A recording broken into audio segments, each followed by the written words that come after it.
EC স্বেচ্ছাচারী এবং বৈষম্যমূলক আচরণ আমাদের সাথে করছে।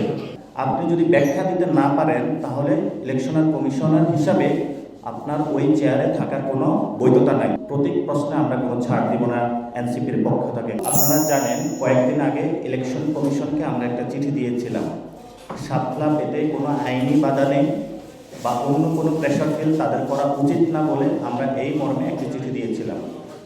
সেই চিঠিটা তারা নিষ্পত্তি না করেই অসাংবিধানিক ওয়েতে, স্বেচ্ছাচারী ওয়েতে তারা আমাদেরকে আরেকটা চিঠি দিয়েছে আজকে, এবং তারা আমাদেরকে বলেছে যে এই প্রতীকগুলো থেকে বরাদ্দের জন্য এটা খুবই হাস্যকর একটি বিষয়।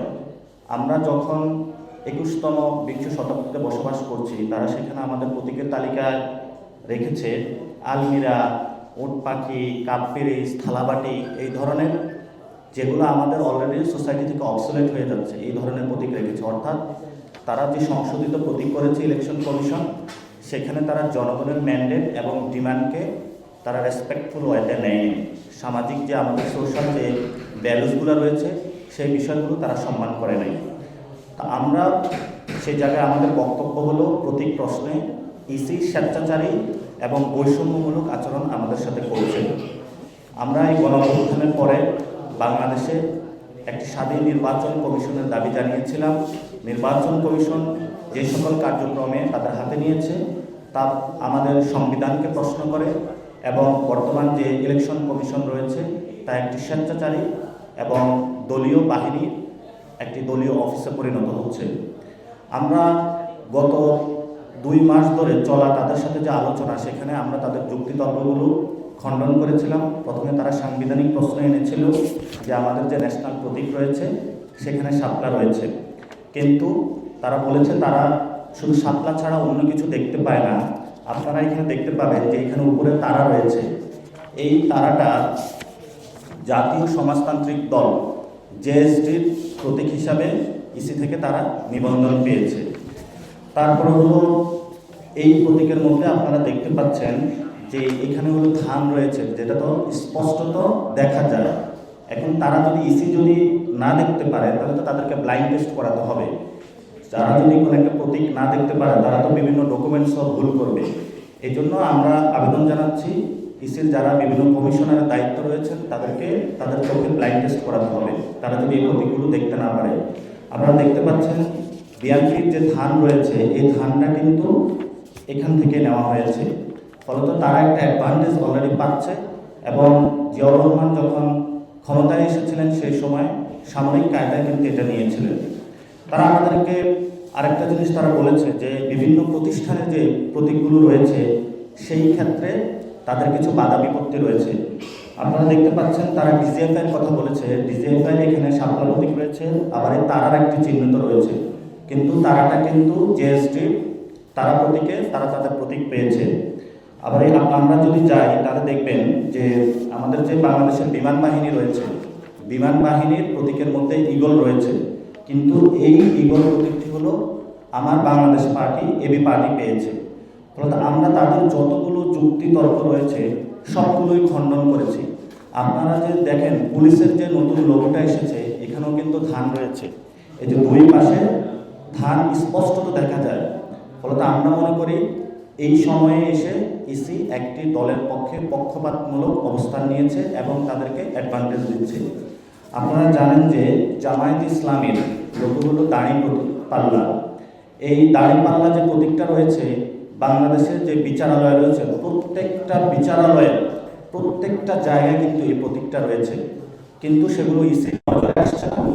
কিন্তু আমরা যখন একটি গণঅভ্যুত্থানের পরে রাজনৈতিক দল গঠন করলাম এবং আমরা এই দলটির এখন 6 মাসও হয়নি, ইতিমধ্যে রাজনৈতিক মহলে কিভাবে এই দলটিকে বৈষম্যমূলক আচরণের মাধ্যমে, স্বেচ্ছাচারী আচরণের মাধ্যমে ইলেকশনের পূর্বেই খারিজ করা যায় সেই ব্যবস্থা ইসি অলরেডি তারা উদ্যোগ নিয়েছে।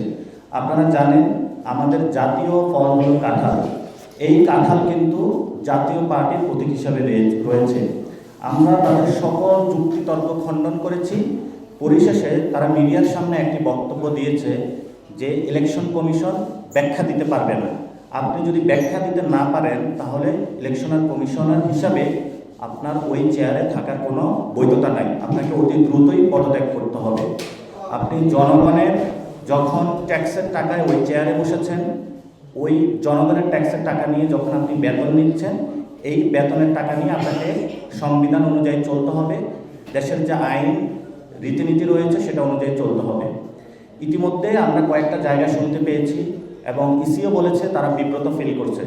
সে জায়গাতে আমরা বলবো তাদের পিছনে যে অদৃশ্য শক্তি বিরাজ করছে, সেই অদৃশ্য শক্তিকে ইসির দায়িত্বে মানুষের সামনে তাদেরকে উদ্ঘাটন করার জন্য আমরা তাদেরকে রাজপথে রাজনৈতিকভাবে মোকাবেলা করব।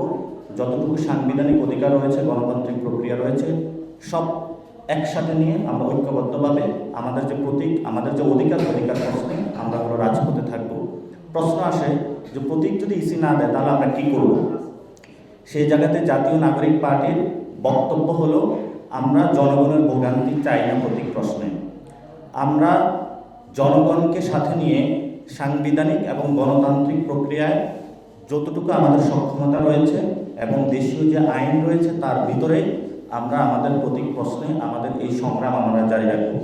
বাংলাদেশের প্রান্তিক জায়গা থেকে প্রত্যেকটা জায়গায় মানুষের মনে মগজে এনসিপির প্রতীক হিসাবে শাপলা অলরেডি স্থান করেছে। তারা এনসিপির শাপলা প্রতীকে যখনই ভোট দিতে উদ্গ্রীব হয়েছে, ইচ্ছুক হয়েছে, তখনই আমরা ইসির পক্ষ থেকে এই ধরনের স্বেচ্ছাচারী এবং বৈষম্যমূলক আচরণের শিকার হচ্ছি।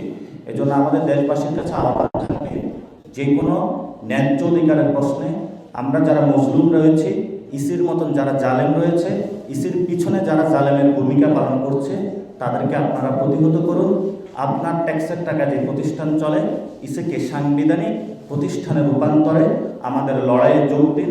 প্রতীক প্রশ্নে আমরা কোনো ছাড় দিব না এনসিপির পক্ষ থেকে, কারণ ইসি ব্যাখ্যা দিয়ে জনগণের সামনে তারপরে তাদেরকে যেতে হবে।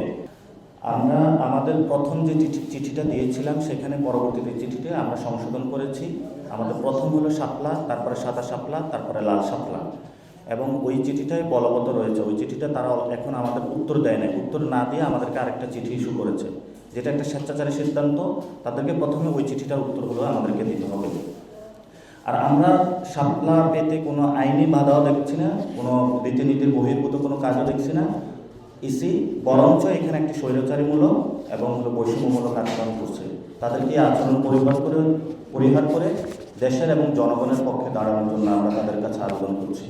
আমাদের যে দলীয় সিদ্ধান্ত, যেহেতু শাপলা প্রতীক পেতে আইনি কোনো বাধা নেই, ইসি যেহেতু স্বেচ্ছাচারী এবং বৈষম্যমূলক আচরণ করছে, আমরা নিবন্ধন শাপলা সহ চাই।